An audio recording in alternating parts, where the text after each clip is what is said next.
Hello there, and welcome to the final in the series of short films promoting the exhibition at Market Hall Museum, and the exhibition is called Healey Cars for Speed and Glamour. Now, in this final short film, we're going to talk about Coten End, which was the showroom near the centre of Warwick that the Healeys moved their operations to in the early 60s. Now, this is a site that a lot of older Warwick residents remember. They remember it very well. They remember the cars in the showroom.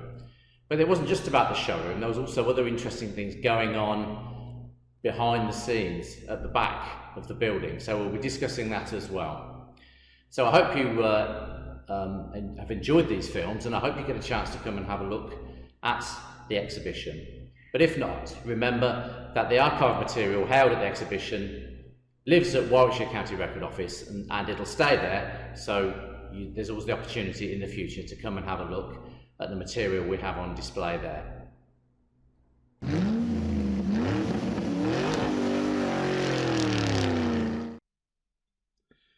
After series production of the Austin Healeys began in Longbridge in 1953, the role of the Cape Works changed somewhat.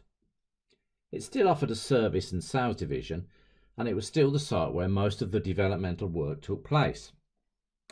Some of the preparation for motorsport activity took place there too, and there are various images taken outside the Cape Works site to back this up. The preparation for Healey cars used in rallying, however, was largely taken over by the BMC competition department at Abington, led by Marcus Chambers. I mentioned in a previous posting how the site was used for a while to produce the line of speedboats known as Healey Marine. But by 1963, however, they had decided to pull out of building the boats because the time and investment required was too much, and attention needed to be paid much more on the sales division. The feeling was that the Cape Works was a bit hidden away, and a more high-profile site would be good for the company. They did also have a showroom in London at the time as well, it's worth pointing out. It was around this time that Donald Healey and Roger Menadue had relocated back to Cornwall to concentrate on future project developments. So the Cape Works were put up for sale, and operations were moved to a site in Coten End. I get the impression that this was not a universally popular decision. Geoffrey Healey certainly wrote that the move was meant to be for the benefit of the sales division rather than the engineering division, and grumbles about the reduced circumstances for engineering development on the new site. The new home in Coten End was a former cinema. It had been built at the end of 39 going into 1940, but by the early 1960s, it had become a bingo club. The new Healey HQ was opened on the 3rd of July 1963. The opening ceremony was performed by Alec Isigonis, the famed designer of the Mini, and attended by many of Donald Healey's friends in the motor industry. We have a small collection of congratulatory telegrams in the collection marking the event. Unfortunately, you will struggle to find much coverage in the local press because they chose to open on the day the Queen was visiting the Royal Show at Stoneleigh Park, just up the road. The new HQ was designed to be more high profile, and sitting along Coten End, one of the main routes running through into the centre of Warwick, it was certainly more visible than the old Cape Works, and many older Warwick residents remember it well. With the glass frontage packed full of Healeys, the showroom was given the grand title, the International Sports Car Centre.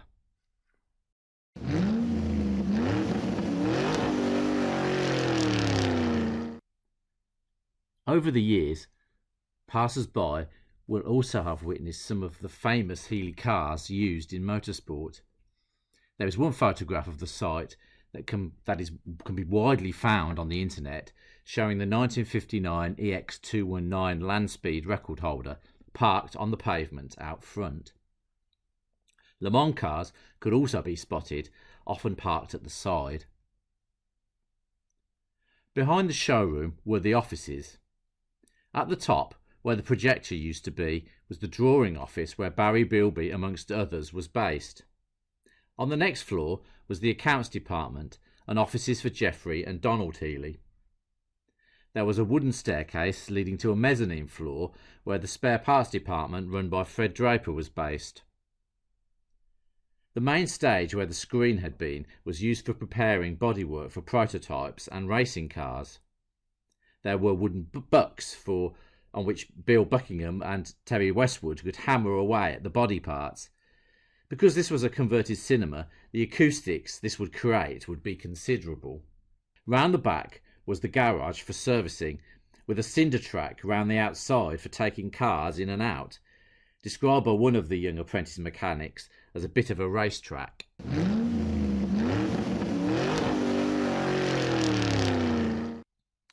Then there was the new experimental works, secretive and off limits to even some of the staff. The history associated with these works is perhaps every bit as important as the old experimental works at the Cape. One of the prototypes that was developed there was what would have become the Austin Healey 4000, which I've discussed in a previous posting. We have spoken to the mechanic who carefully cut a 3000 in half with a hacksaw, which took 2 weeks. This was in order to widen the car to fit a Rolls-Royce engine. Also developed in the new experimental works were the prototypes that eventually evolved into the Jensen Healey. I discussed these in part 4. And there were quite a few fascinating images taken of the experimental works showing this development of the project, which can be found in the archive. In 1968, Donald Healey puts the word out that he is having another crack at Le Mans. The press made quite a thing of his undiminished ambition at the age of 70.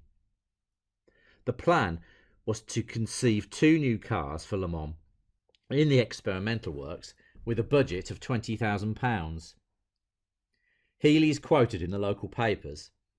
"It is my ambition to put British cars back in the forefront. The important thing is to put up a good show, and I am confident that we can do that." The 2 cars were a Sprite fastback coupe, not the first Sprite finalised at the Coten End site, as the experimental works had previously prepared Sprites for other favourite Healey events like Sebring and the Tiger Florio. The other car, however, was completely new and not based on any existing Healey model. The Healey SR was powered with a Coventry Climax engine. The guys in the experimental works recall visits from Wally Hassan, the designer of the engine that had previously found fame in Colin Chapman's Lotus Formula One teams. The name SR stood for Sub Rosa, a Latin phrase meaning under the rose, denoting the secrecy in which it was constructed. This was at the time that the I'm Backing Britain campaign was popular, and the Coten End showrooms started giving away car window decals with the message "I'm backing Healey," with a basic illustration of the SR under a Union Jack. The completed car was presented to the local press, and there are images of Geoffrey Healey and the local mayor prior to the car's departure for Le Mans. The race had to be delayed by several months due to the civil unrest in France that year. The team was based in a small village just outside Le Mans. The mechanics recall making last-minute adjustments to the SR, staying up half the night the day before the race. The drivers being woken up to drive the SR up and down the road outside the village to make sure it was ready. In the race itself, the Sprite fared better than the SR, finishing 3rd in class. The SR unfortunately suffered clutch failure in the 3rd hour. Healey made 2 further visits to Le Mans, with the SR in 1969 and an adaptation called the XR37 in 1970. Both cars prepared at Coten End. The Healeys eventually called time on the Donald Healey Motor Company and the Coten End showrooms in 1974, instead focusing on consultancy work as previously discussed. The site was purchased by the Hamblin Group and continued to operate as a showroom with the Healey name for a few more years, featuring various marques such as BMWs and Renaults. Eventually, it was demolished in 1988, around the time that Donald Healey passed away. And so with it went the last visible connection between the town and its famous car manufacturer. Eventually, a retirement complex called fittingly Healey Court was constructed on the site. In 2021, a blue plaque was unveiled at the front of the building, so at least there is some visible recognition permanently in the town. At the same time, the museum has displayed the Healey exhibition, which has given the company its biggest exposure in Warwick for many years. The exhibition closes in June 2022. However, as I have mentioned several times in these postings, an archive from the Healey family is now permanently housed at Warwickshire County Record Office and will remain there for the enjoyment of Healey enthusiasts for many years to come.